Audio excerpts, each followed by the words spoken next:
কখনো মইপিঠ, কখনো বা পাথর প্রতিমা। যেখানে সন্ধে হয় সেখানেই বাঘের ভয়। বাঘের ভয়ে কার্যত সিটিয়ে রয়েছে সুন্দরবন। গত এক মাসে একাধিকবার লোকালয়ে ঢুকে পড়েছে বাঘ। কখনো দেখা গেছে পায়ের ছাপ, কখনো গর্জনের চোটে রাতে চোখের পাতা এক করতে পারেননি বাসিন্দারা। গত বছর শীতে যেখানে একটাও বাঘ লোকালয়ে ঢোকেনি বলে দাবি করছে বন দপ্তর, সেখানে এবছর শুধু ডিসেম্বর মাসেই দেখা যাচ্ছে অন্য ছবি। কেন বারবার লোকালয়ে ঢুকে পড়ছে বাঘ?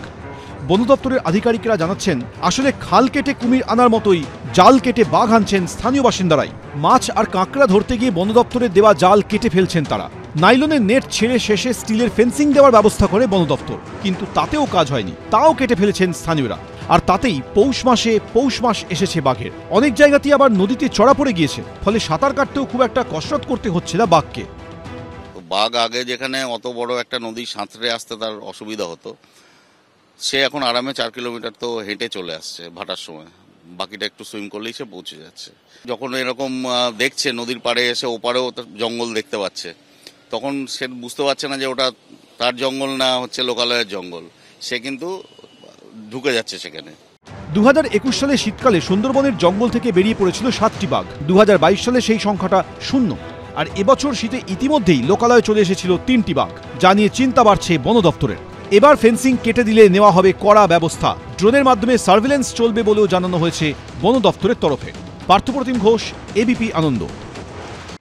কেন্দ্রীয় নিরাপত্তা সরেছিল আগেই, এবার লোকসভা ভোটের আগে কেন্দ্রীয় পদটুকুও গেল।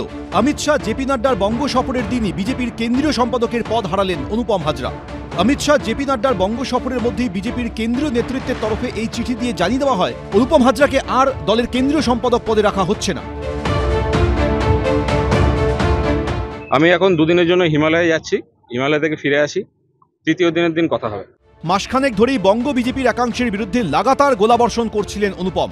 বিশ্বভারতীর ফলক বিতর্কে প্রতিবাদ জানাতে গিয়ে শান্তিনিকেতনের তৃণমূলের মঞ্চের সামনে রাখা রবীন্দ্রনাথ ঠাকুরের মূর্তিতে পুষ্পার্ঘ্য দিয়েছিলেন তিনি, যা দেখে বিভিন্ন মহলে প্রশ্ন উঠেছিল, তাহলে কি বিজেপি ছেড়ে আবার তৃণমূলে ফিরতে পারেন অনুপম হাজরা? এই ধারাবাহিক বিদ্রোহের মধ্যেই লোকসভা ভোটের আগে কেন্দ্রীয় সম্পাদকের পদ খোয়ালেন অনুপম হাজরা। রাষ্ট্রীয় পদাধিকারী তার পদ গেছে, এই বিষয়ে রাষ্ট্রীয় প্রবক্তা বলবেন। বড় সড়ো ব্যাপার, রাজ্যের এখতিয়ারের বাইরের ব্যাপার। উনি বলতে পারবেন যে ওনাকে কে ফোন করেছিলেন, আমি তো ফোন করিনি। অনুপম হাজরা এই শুভেন্দু, সুকান্ত এদের নেতৃত্বাধীন বিজেপিকে দুর্নীতিগ্রস্ত, আর্থিক অনিয়ম এসব অভিযোগ তুলেছে। তাহলে অনুপম হাজরার উপর নিশ্চয়ই শর্ত দিয়েছে যে বিজেপির যারা চোর তাদের চোর বলা যাবে না, তাহলে আবার ফিরিয়ে নেওয়া হবে। অনুপম হাজরার অভিযোগগুলো যথেষ্ট গুরুত্বপূর্ণ বলে বাইরে থেকে সব মনে হচ্ছিল, এখন সেগুলো নিশ্চয়ই রাজ্য বিজেপি নেতৃত্বর গায়ে লেগেছে, তাই এসব হয়েছে। তবে এখানেই শেষ হয়নি টুইস্ট। পদ খোয়ানোর কয়েক ঘন্টার মধ্যেই সোশ্যাল মিডিয়া হ্যান্ডেলে এই পোস্ট করেন অনুপম হাজরা। সেখানে তিনি লেখেন, পদ থেকে সরাবার ঠিক 3 ঘন্টার মধ্যেই বার্তা, কিছু শর্ত মেনে চললে আবার সব আগের মতো। কিন্তু কে শর্ত দিল, কি শর্ত দিল? আবার সব আগের মতো বলতেই বা কি বোঝাতে চেয়েছেন তিনি? এর কোনোটাই খোলসা করেননি অনুপম। বাপ্তি হবে না তৃণমূলে বাপ্তি? ঘর বাপ্তি। হিমালয় থেকে ফিরি, তারপর কথা বলবো। এখন 2 দিন হিমালয়ে থাকবো। এর পাল্টা তৃণমূলের সোশ্যাল মিডিয়া সেলের ইনচার্জ দেবাংশু ভট্টাচার্য এক্স হ্যান্ডেলে লিখেছেন, অনুপম হাজরার কাছে নতুন শর্ত এসেছে, চোরদের চোর বলা যাবে না, তাহলেই নাকি ফিরে পাবেন কেন্দ্রীয় বিজেপির পদ। হিমালয় থেকে ফিরে নাকি অনুপম হাজরা সিদ্ধান্ত নেবেন চোরকে চোর বলবেন নাকি বলবেন না। তৃণমূলের এমপি, বিজেপির হয়ে এমপি দাঁড়িয়ে অনুব্রত মণ্ডলের সঙ্গে গিয়ে মাছ ভাত খেয়ে এসেছিলেন তৃণমূলের নেতা। মানে কখন তৃণমূল কখন বিজেপি? বিজেপিতে দুঃখ হয়েছে, দম বন্ধ হচ্ছে, তৃণমূল নিশ্চয়ই জায়গা খোলা আছে।